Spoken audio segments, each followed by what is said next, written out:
عليكم يا جماعة، هوريكم البط بتاعي ان شاء الله.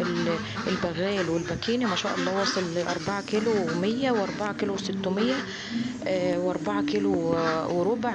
أوزان مختلفة بس كلها ما تقلش عن الأربعة كيلو. بس برضو يا جماعة مش هقدر أذبحه.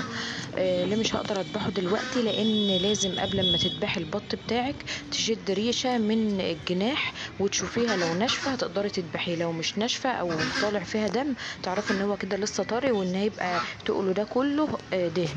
فياريت تاخدوا بالكم من الحتة دي، وقبل ما تذبحوا البط بتاعكم لازم تشوفوه نشف ولا لأ. هو أيوه تقيل، بس هيبقى يعني لو اتطبخ هيبقى الدهن ده كله هينزل في الشوربة. الدهن ده بتحول للحم بعدين شوية، لازم تستنوا اما ينشف شوية. يعني ما يغركوش الوزن التقيل وتذبحوه على طول. تستنوا اما ينشف شوية وبعدين ان شاء الله تذبحوه.